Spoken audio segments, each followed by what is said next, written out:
Nazila Maroufian has been living in constant fear for over a week. The exiled Iranian journalist is glued to her phone, waiting for news from her family, who are still in Sakez in western Iran.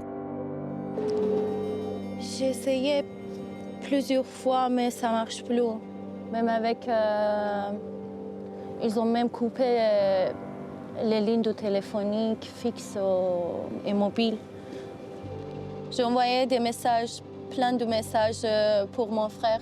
J'ai dit que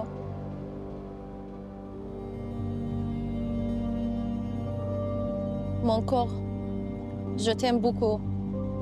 T'es où? S'il te plaît, réponds-moi. For several days now, Nazila has been getting videos of protesters being killed. C'est un monstre. Because Iran has been rocked by unprecedented waves of protest since the end of December.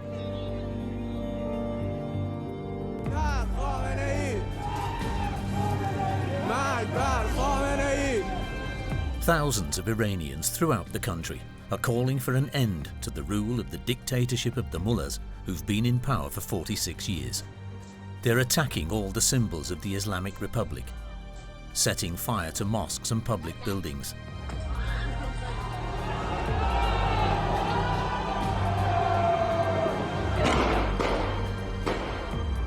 The Iranian regime has cut off access to the internet and is using lethal force to suppress the revolt under cover of the digital blackout. They're shooting us! The Revolutionary Guards, or Guardians of the Revolution, were firing at protesters with live ammunition. Official reports from the regime suggest that over 3,000 people were killed in just 2 weeks. But who are these men who are willing to massacre their own people to stay in power? Created at the inception of the Islamic Republic in 1979, the paramilitary organization is the armed wing of the regime and its supreme leader, Ayatollah Khamenei. Its original mission was to relentlessly hunt down the enemies of the regime. But over the years, the power of the Revolutionary Guards in Iran has become almost absolute. They have their own ground forces, Navy and Air Force. With their 125,000 men, they have supplanted the regular army and rule supreme over the country. Their militia represses the people who refuse to submit to Islamist extremism. But the Guards are not just a military force. They've taken control of entire sectors of the economy. هم ارتش، هم سازمان امنیت، هم بنگاه اقتصادی، هم مافیا تبدیل شده به یک هیولای منحصر به فرد توی دنیا. Drawing on exclusive testimony from former members of the Revolutionary Guard and from Mossad agents, we reveal how they are seizing the country's wealth. Almost 100% from the money from the oil market going to the budget of the Revolutionary Guards. They need billions of dollars. They use this war chest to finance their fight against their sworn enemies, America and especially Israel. For years, they've been exporting their struggle throughout the Middle East. They arm and finance Hezbollah, the Houthis and Hamas. Within the country, their power is increasingly contested. Exceptionally, just a few days before the protests began, we were able to film secretly with young opponents of the regime.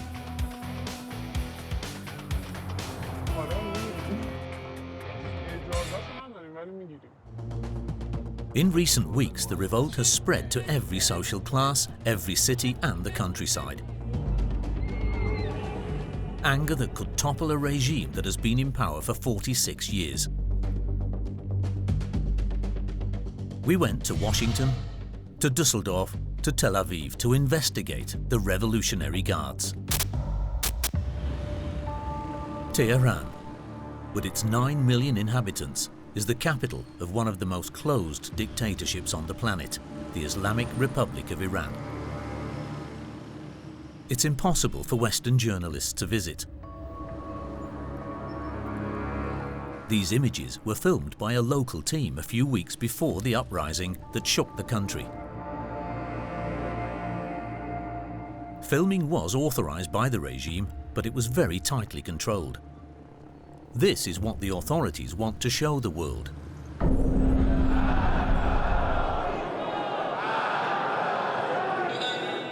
This is the Great Friday Prayer, an unchanging ritual.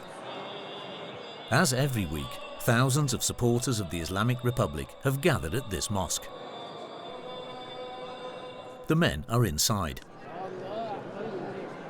Outside, the women, fully veiled, are following the ceremony on screens.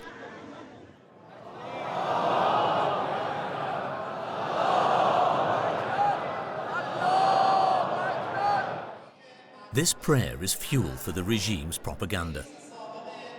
The service is broadcast live on state television. Imam Ali Akbari stands at the podium holding a rifle. His sermon covers all the obsessions of the Islamic Republic, including compulsory wearing of the veil.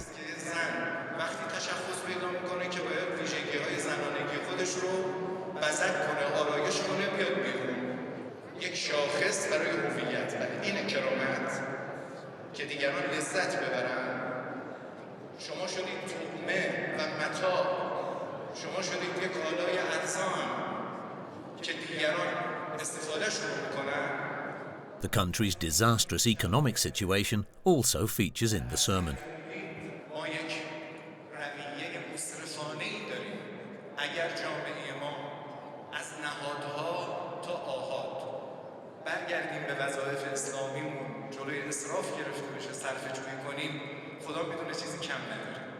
Then, as at each of his prayers, the Imam attacks Iran's sworn enemy.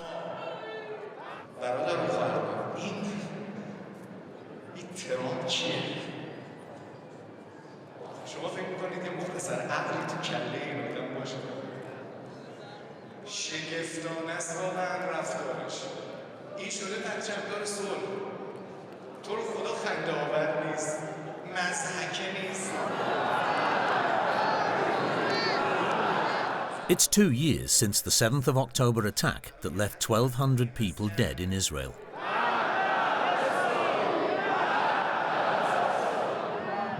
To celebrate the anniversary of the massacre, the regime organized a large demonstration in the streets of Tehran.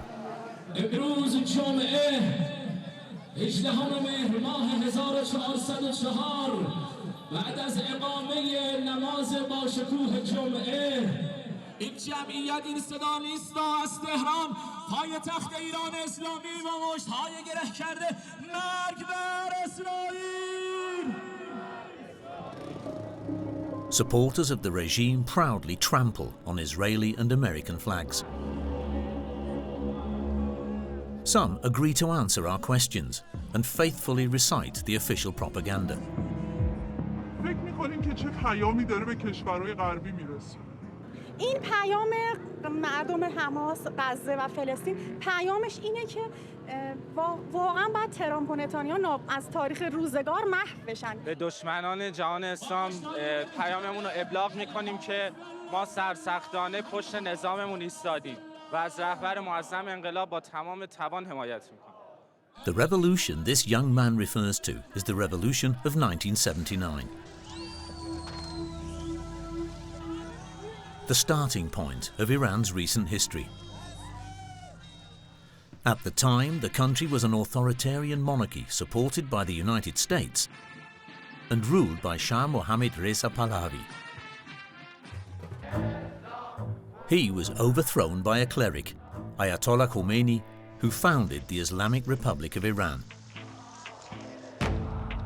To maintain his power and hunt down his enemies, he created a parallel army made up of devout young men, the Revolutionary Guards, or Guardians of the Revolution. Une milice dévouée jusqu'à la mort à l'imam, recrutée parmi les Moustazafines, les opprimés de l'Iran, ferveur et obéissance aveugle. Je suis devenu gardien de la Révolution pour défendre la religion. et servir l'islam. But over almost 50 years, the Revolutionary Guards have become a veritable state within a state. To understand how they managed to bring the country under their control, we travelled to Dusseldorf in Germany. There we met with Mohammed Hossein Torkaman, a senior member of the Islamist organization. من در 17 سالگی در واقع بعد از اینکه کنکور دانشگاه رو انجام دادم و رتبه بالایی در سطح کشور آوردم، وارد در واقع پروسه کاری به دلیل بورسیه سپاه پاسداران شدم. Mohammed Hossein Torkaman began his training in the Revolutionary Guard volunteer militia, the Basij. It has nearly 2 million members, many of whom are very young. ببینید اکثر کسایی که وارد سازمان بسیج مردمی میشن از اقشار پایین جامعه هستن، یعنی کسایی که در زندگی شخصیشون دارای فقر و عدم توان هستن. خب حکومت میتونه بسیار زیاد برای اینا تبلیغات بکنه و اینا رو تأمین بکنه. These young men are totally indoctrinated. They go out on patrols everywhere, keeping the population under surveillance. این افراد تا جایی جلو میرن که حتی حاضرن هموطنهای خودشون و همسایگان خودشون رو در واقع به این سیستم ایدئولوژیکی که براشون تعریف شده بفروشن. The militias are now at the forefront of the massacres of demonstrators.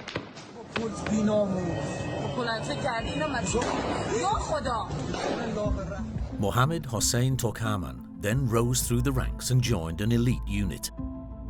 He became one of the close protection detail for the head of the Revolutionary Guards, Supreme Leader Ali Khamenei.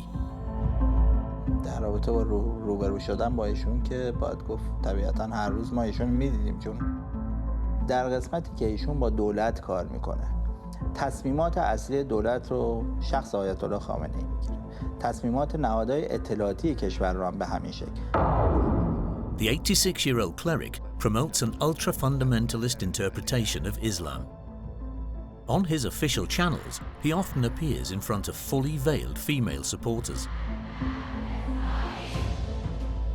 میگن اگر چنانچه زن حجاب داشته باشه و این محدودیت ها رو برای خودش معین بکنه از پیشرفت باز میمانه. جمهوری اسلامی این منطق غلط رو باطل کرد، زیر پا له کرد. Ali Khamenei has ruled the country with an iron hand for 36 years. ببینید شخصیت رهبر ایران خیلی متفاوته. وقتی شما در زندگی خانوادگی ایشون نگاه میکنی میبینی که یک پدر کاملا ساده است. وقتی در شخصیت دیکتاتور و به عنوان رهبر ایران شروع به کار میکنه میتونه تا با تمام توان جلوی مردمش بایسته، میتونه مردمش رو بکشه. The Iranian people no longer want this brutal leader. According to a poll conducted in August 2025 by an independent institute based in the Netherlands, 70% of Iranians now want an end to religious dictatorship. In Tehran, a young couple opposed to the regime agreed to tell us about their daily lives. They are risking their lives by speaking out. They could be accused of espionage and imprisoned. These images were filmed a few days before the protests began. Since the protests started, we've had no news from them because of the internet blackout. عشق پوسترم، این چیزای گنده بزنم و فکر کنم مردم باورشون میشه این چیزا. هرچی گنده تر بهتر. Taraneh and Amin are 22 and 24 years old. To show her opposition to the religious dictatorship, Taraneh has decided to stop wearing the veil, even though it's compulsory under Islamic law. مثلا یه شالی همیشه دور گردنم بود ولی جدیدن دیگه اونم نمیندازم. من تقریبا از یه 2-3 سال پیش، یعنی همزمان با انقلاب مهسا، کم کم کلا دیگه حجابو گذاشتم کنار. Masa Amini was the name of a young woman who was beaten to death by the morality police in 2022 because she was not wearing her veil properly.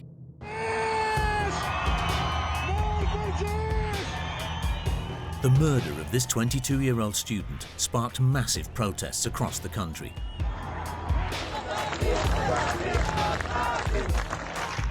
Protesters tore off their headscarves in the street and attacked symbols of the regime.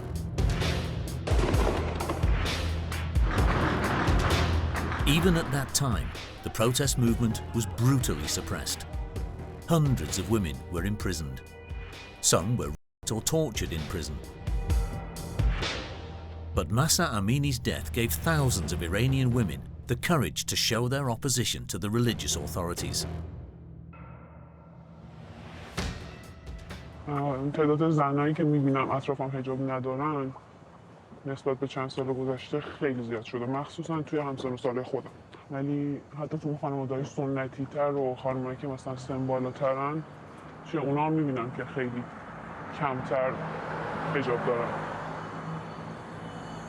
خواهر خود منم به دخترش گیر نمیده سر حجاب. To hold on to power, the regime has had to give ground a little on the issue of the veil.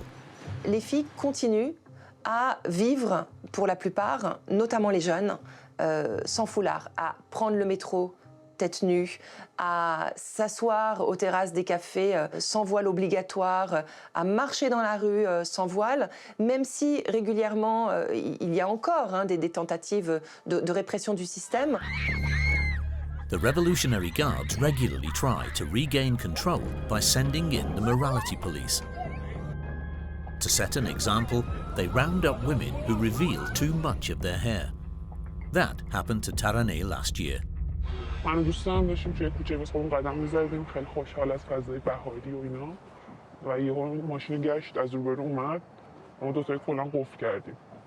اینجوری اومدن با یه خیلی حالت وحشتناکی ما انداختن تو گشت و 2 ساعت با تو این گشت ما چرخیدیم توی منه که یه تعداد آدم دیگه هم پیدا کنن بذارن تو ون که ون پرشه، تعهد گرفتن و ولمون کردن دیگه.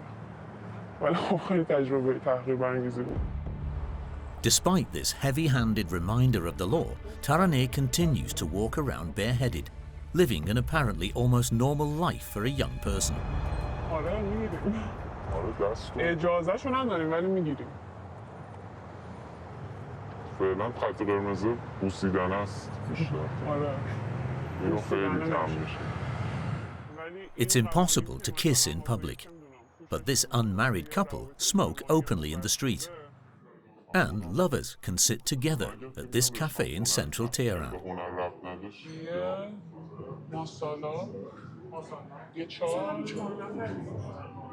There's no alcohol on the menu, but apart from that, you could think you were in a European capital.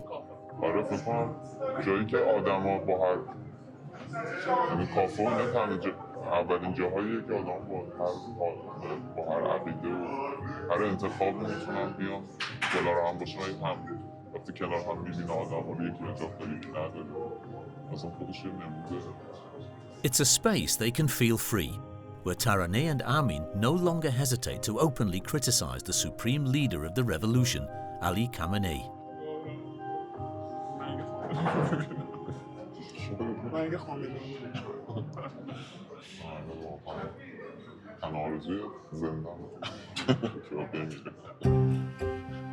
Like many young Iranians, Taraneh and Amin try to carve out spaces of freedom for themselves.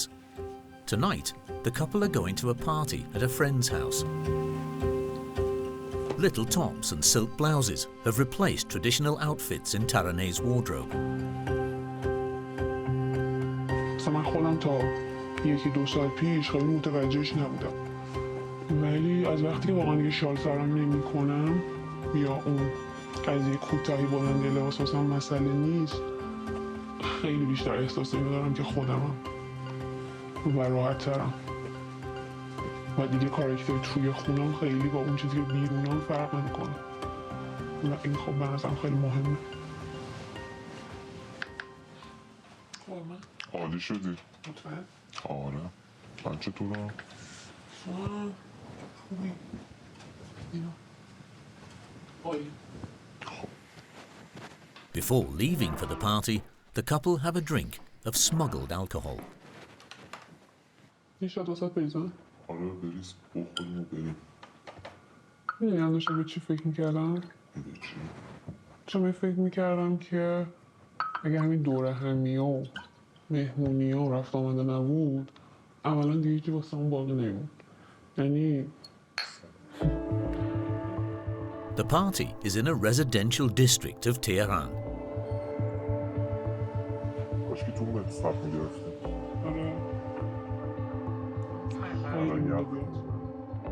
Taraneh and Armin order a taxi using an app for a night out like any European partygoers, but with an added worry.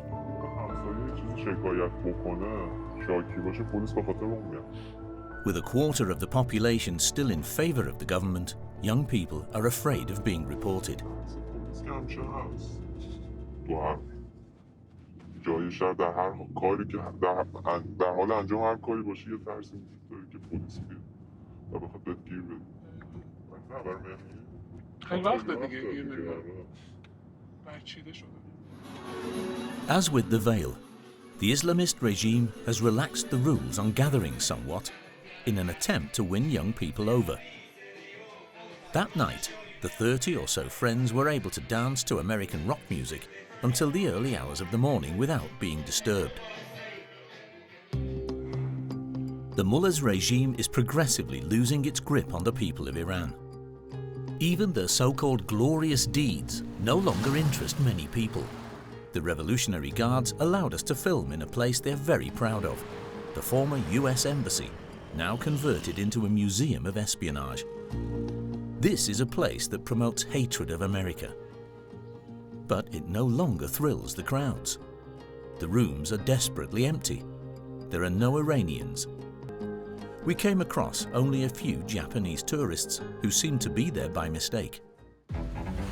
While the regime likes to demonize its enemies, above all, it loves to display its military power. We headed for the National Aerospace Park, about 20 kilometers from Tehran. The official guide agreed to show us around this museum dedicated to armaments. قسمت اول که اینجا هست موشکی زمین به زمین بعد وارد پهپادا خواهیم شد. یک کشور اروپایی پیدا می‌کنیم 5 برابر. The Islamic Republic's impressive military arsenal is on display here. There are drones, but mainly cruise missiles and ballistic missiles. خطای بردی به نقطه زد. این موشک استراتژیک ماست، موشک خرمشهر که بردش 2000 کیلومتره. سرجنگی سنگینی داره، 2 تن وزنشه. سنگین‌ترین سرجنگی تو این مجموعه ما جانمایی کردیم 300 متر شعاع مرگ و 600 متر شعاع اثرگذاری. This show of force is a message to the regime's enemies. Some of these missiles have recently struck Israel. موشک‌های خیبرشکن 2 هم ساخته شده و تو عملیات وعده صادق 2 و 3 گفتن استفاده شده. 6 دقیقه هر نقطه از رژیم صهیونیستی رو تونستن مورد حساب. The 12-day war. 12 days during which the conflict between Iran and Israel, which had long been simmering, escalated into open warfare.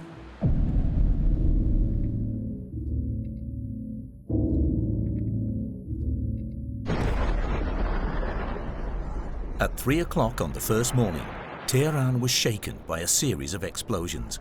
It was the beginning of Operation Rising Lion. Moments ago, Israel launched Operation Rising Lion, a targeted military operation to roll back the Iranian threat to Israel's very survival.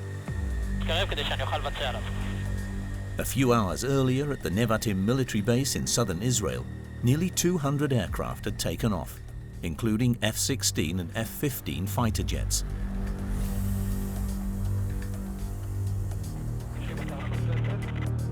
The scale of the raid was unprecedented. Il y avait aussi des avions radars pour justement la détection et la protection du raid et forcément des avions de ravitaillement puisqu'on a une distance qui est quand même très conséquente de plus de 1500 km entre Israël et l'Iran. Donc c'est vraiment un raid extrêmement massif comme on n'en avait pas vu en fait au XXIe siècle.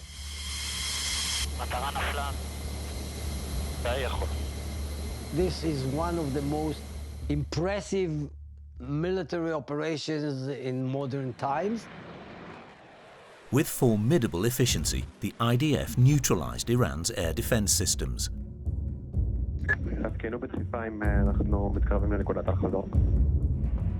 Ils ont détruit des S-400 russes qui font partie des meilleures batteries antiaériennes, ce qui leur a permis de conquérir totalement le ciel iranien. The Air Force operated in the Iranian sky like it was a stroll in the park. Caught off guard, Iran sent its kamikaze drones into the sky. But they were immediately destroyed by Israeli combat helicopters.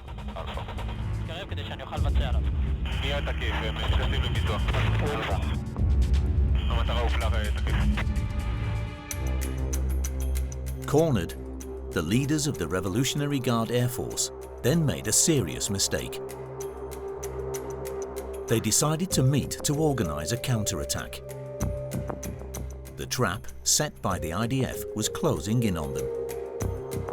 They sent encrypted false messages to these commanders of the Iranian IRGC, and they brought them together to the same bunker. There were agents also near the locations in order to ensure that indeed they are there.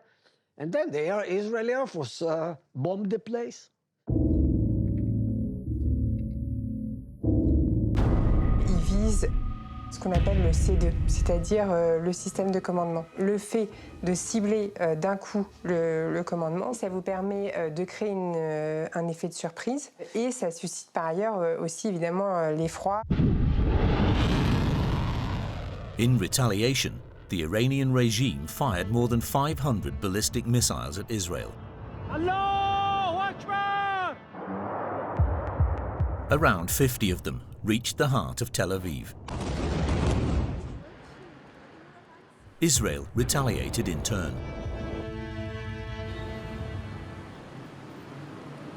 It attacked all the symbols of the Islamic Republic, including the state television station Irib News.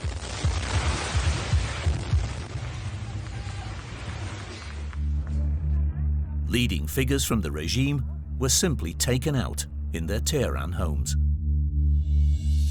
On voyait des grandes tours égratignées juste en leur sommet, où se trouvaient des appartements ultra luxueux, donc détenus par ces grands pontes du régime. During the 12 days of war, around 30 high-ranking officials were assassinated. Among them were Hossein Zalami, the head of the Revolutionary Guards, Amir Ali Aghizadeh, the commander of its air force, Mohammed Bagheri, the chief of staff of the armed forces.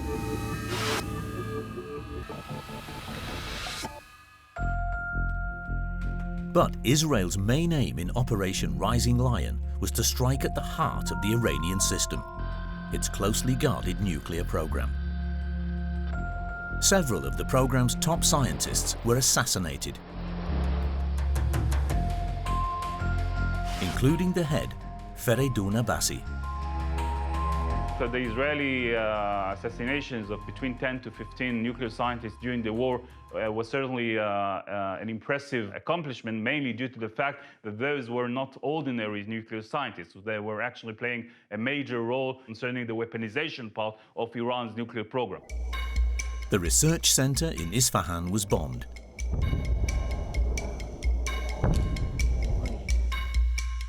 But the Israeli Air Force was unable to reach one of the country's most strategic uranium enrichment sites, the Fordo site, hidden in the mountains 200 kilometers south of Tehran.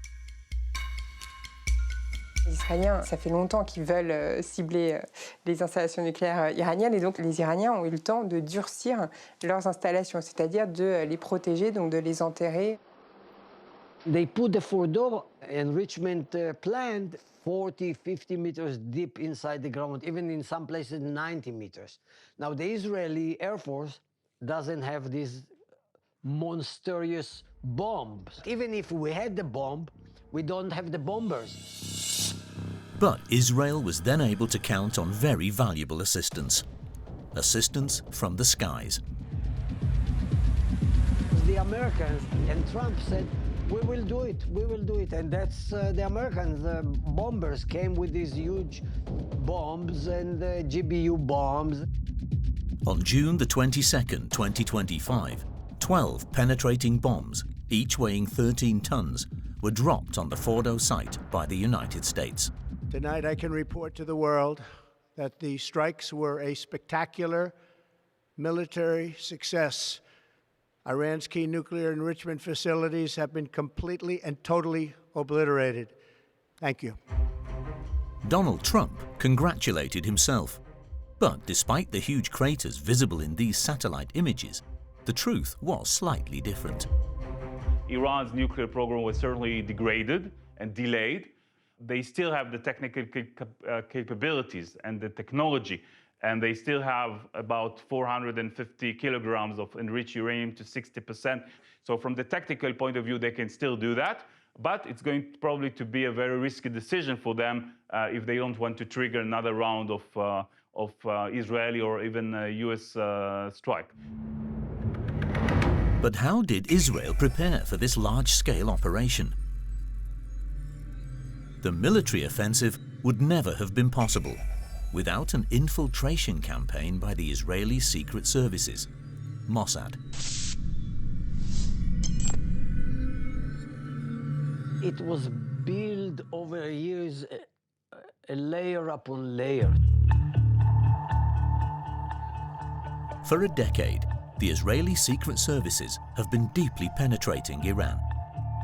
They've recruited dozens of agents capable of operating in complete secrecy.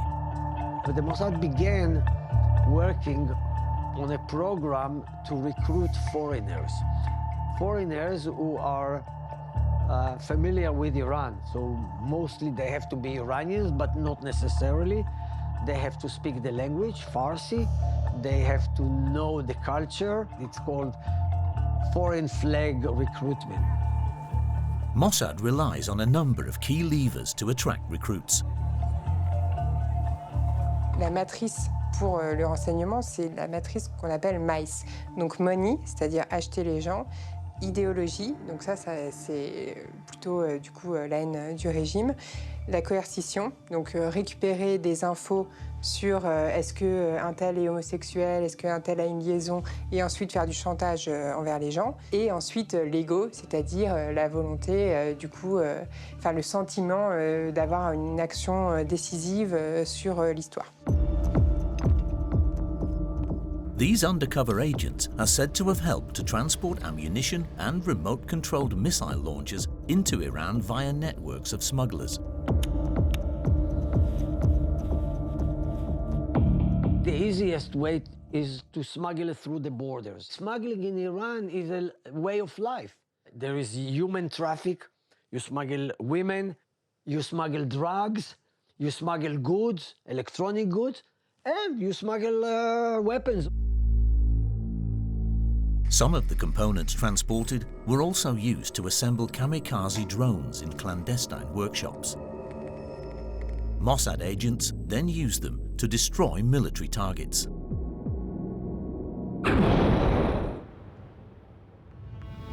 The 12-day war left a total of nearly 1,000 dead in Iran. In Tehran, a few days after the end of the fighting, the Revolutionary Guards who had been killed were elevated to the rank of martyrs. Thousands of supporters of the Islamic Republic came to pay their respects as their coffins passed. Even though the guards had been decimated, Supreme Leader Ali Khamenei proclaimed victory. با اون همه هیاهو، با اون همه ادعا، رژیم صهیونی در زیر ضربات جمهوری اسلامی تقریباً از پا درآمد و له شد. The authorities were trying to save face, as over the years the regime has built its image as being the ultimate bulwark against Israel. Anti-Israeli propaganda is omnipresent in Tehran. This clock displays a countdown to the destruction of the State of Israel, promised within 25 years. It's broadcast all day long on state television, as in this animated clip. Lego-like figures caricature Benjamin Netanyahu and Donald Trump with a hamburger in his hand. Le régime s'est targué d'avoir remporté la victoire. Il s'est enfermé dans une rhétorique de propagande, de victoire, de posters, de grandes fresques au nom des nouveaux martyrs de l'Iran d'aujourd'hui à travers les rues de la capitale Téhéran. Mais la réalité est tout autre. Et ce qui est intéressant, c'est qu'aujourd'hui, les Iraniens ne sont plus dupes de cette propagande. Iranians are not really interested in the enemy identified by the regime. They have a much more practical problem: their purchasing power. As illustrated by the young couple Taraneh and Amin, who have come to shop in the financial heart of the capital, the bazaar.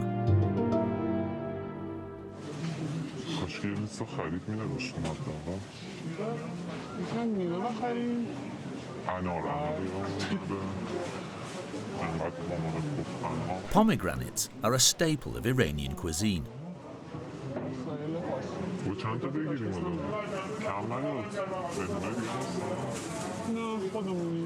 But the prices are exorbitant nowadays. International sanctions and the misappropriation of wealth by the guards have ruined the economy. There has been over 50% inflation in 1 year, so the young couple are having to cut back on everything. That's €7.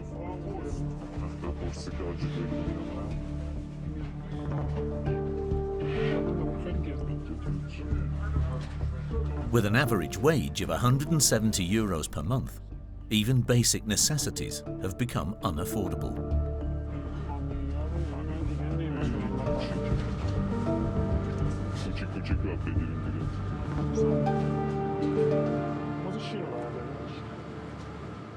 Milk has gone up 50% in 2 months.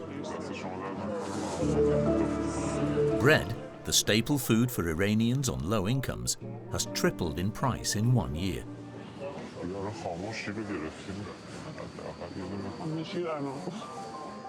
The young couple go to a wealthy district of Tehran to have lunch with Taraneh's mother.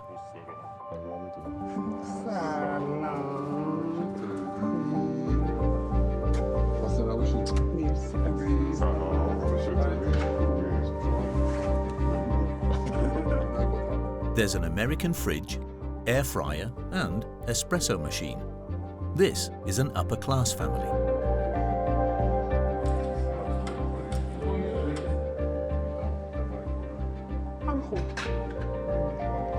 But the fridge is almost empty here too.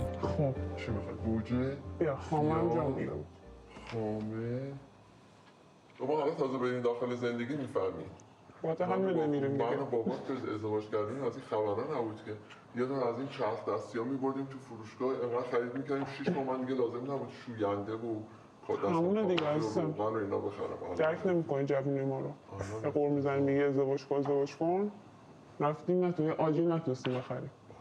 کجا رفته بودیم؟ Amin doesn't hesitate to help in the kitchen. Here the rigid patriarchal society seems far away.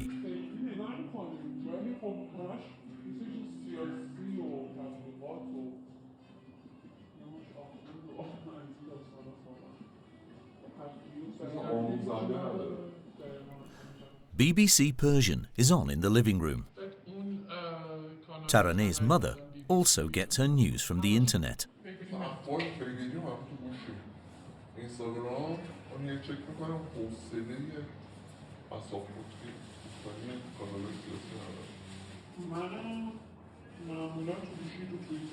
The authorities censor social media, so many Iranians use VPNs.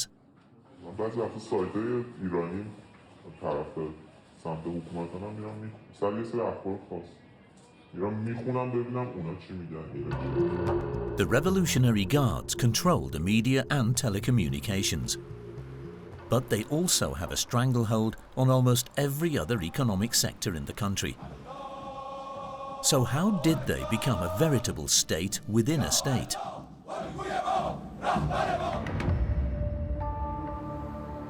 In a residential suburb of Washington, there's a man who has known the organization's secrets since its inception.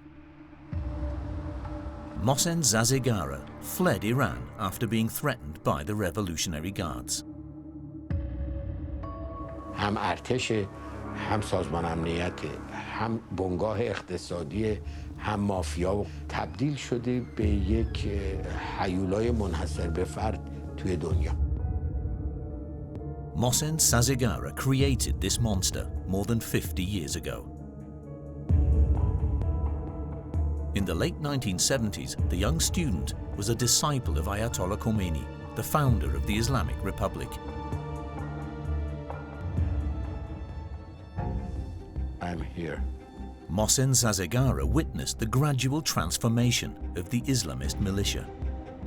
دینی بودن فقط مثل یه ورق نازک خامه روی کیک میمونه که شما رو این بزنین زیرش پر از کرم و فساده، پر از کثافته. در واقع رژیم فعلی ایران یک حکومت دزد سالار مافیاییه که در اونجا در رأسش هم دیکتاتوری قرار داره که گادفادره، پدرخوانده است که فقط این مافیاها رو با هم هماهنگ میکنه. The Revolutionary Guards have swapped their uniforms for smart suits and taken control of all the country's strategic businesses. In Tel Aviv, Israel, there's a man who has investigated their economic empire. Udi Levy is a former Mossad commander. My name is Udi Levy.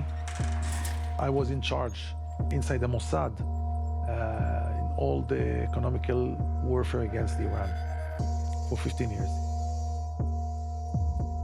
Along the year, the Iranian, very clever, they developed two kinds of economy. The regular economy for the common people and totally different economy for the Revolutionary Guard. The meaning was that the Revolutionary Guard took control of all the main sources of the Iranian. To control the economy, these new oligarchs created several holding companies, such as the Khatam al-Anbiya conglomerate, which is worth more than $10 billion.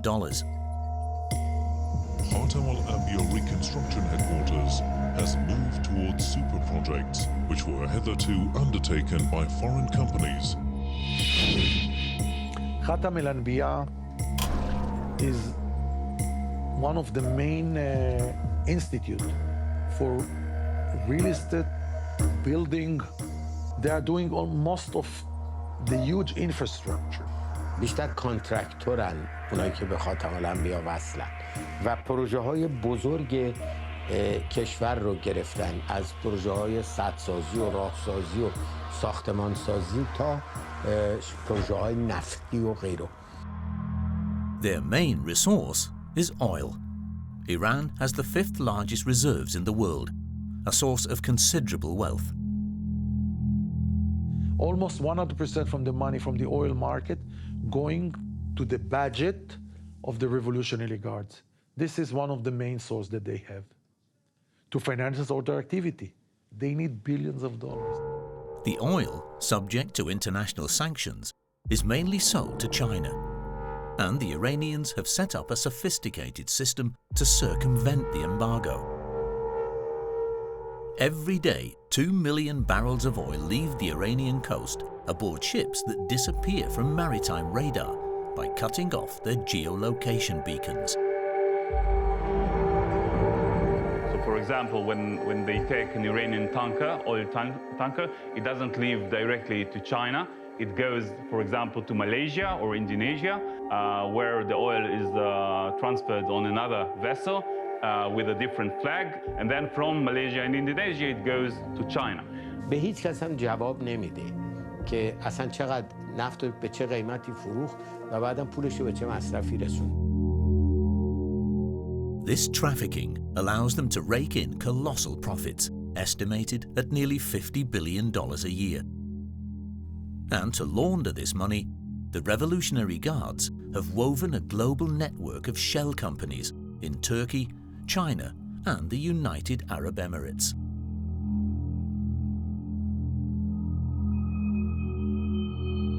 When you are under sanction, immediately your name entering to the blacklist, that the meaning that the banking cannot working with you, the banking cannot transferring money, companies, other companies cannot work. So if you want to bypass, you have to build shell company. The money changer open cover company in China or in Dubai or in Hong Kong.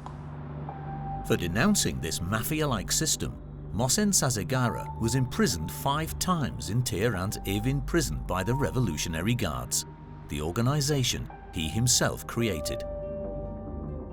I lost after 2 long hunger strikes. Totally, it took about 79 days. When I was released, I was only 42 kilograms. I lost about 35 kilograms of my weight. Mohsen Sazegara was eventually released. He fled Iran and continues to oppose the Islamic Republic from the United States. But his life remains under threat.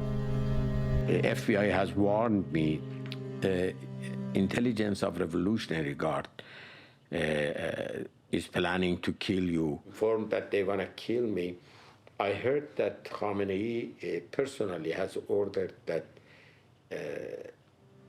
shut down and close the mouth of this guy outside Iran. Because the Revolutionary Guards make assassination attempts on their opponents, well beyond Iran's borders. Vidal Cuadra se recupera de un disparo en la cara que recibió cerca de su casa en Madrid. La policía cree que es un trabajo de sicarios y se está investigando una posible conexión iraní. And the feds charged 1 Iranian and 2 Canadian nationals for plotting the murders of 2 Maryland residents, one of whom had defected from Iran. Un couple d'origine iranienne s'apprêtait à faire sauter une bombe lors d'un rassemblement d'un parti d'opposition iranien samedi dernier à Villepinte, près de Paris. Matthew Levitt, a former US counter-terrorism official based in Washington, has meticulously documented these clandestine operations. I created a map, which we update on a regular basis, of Iranian external operations. The map shows very clearly that Iran has been using these tactics, specifically assassination, kidnapping, and violent intimidation all over the world since, weeks into the revolution. This phenomenon has accelerated significantly in recent times. Matthew Levitt has documented at least 88 clandestine operations carried out by the Guardians abroad over the past 5 years, including 11 in France. IRGC has a mission to address those at home or abroad that present threats to the revolution. So Israelis, Jews that support Israel or speak out against Iran, and of course, Iranian dissidents. هر کدومتون که یک روز هم کار رسانه‌ای علیه این نظام کرده باشین همتون خواهین خورد. An Iranian dissident has agreed to tell us about the persecution he's suffering. For security reasons, it's impossible to meet him in person. If you meet me, you may be followed by some people. So this is the point, that from you or through you, they can reach me. Siamak Tadayon Tamazbi is a journalist and opponent of the Islamic Republic. For the past 2 years, he's been living in hiding in the Netherlands, under the protection of the Dutch security services. I'm not in the same place every day. It's a solitary, actually, a very limited version of life. There is no social life and or communication with the people. Siamak lives under high security because he has narrowly escaped death. In June 2024, on his surveillance cameras, he saw 2 men lurking around his flat in the middle of the night. They were wearing the masks, and one of them was carrying a big hammer. They were, trying to prepare to come inside. I just pushed the panic button to alarm to the police. And fortunately, they were very fast. The Dutch police arrested the two men and found handguns on them. But their profiles surprised the investigators because they were not Iranian. One of them, Mahrez Ayari, is a Franco-Tunisian drug trafficker. He was also wanted for an assassination attempt in Madrid against a politician critical of the Islamic Republic. So, for Siamak, there was no doubt about it. He had been sent by the Iranian regime.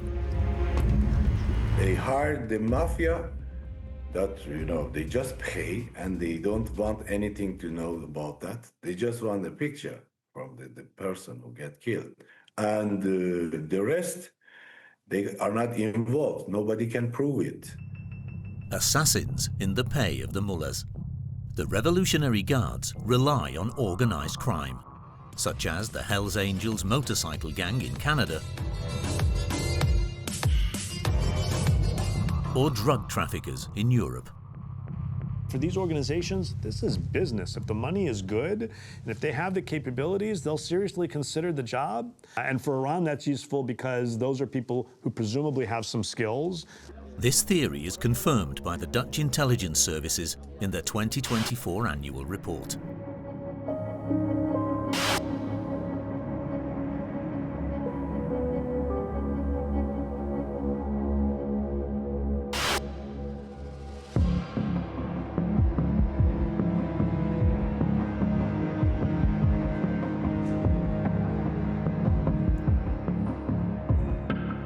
The terror of the Revolutionary Guards exported all over the world strikes mainly within Iran. The recent crackdown on protests claimed at least 3,500 victims over a period of only 2 weeks.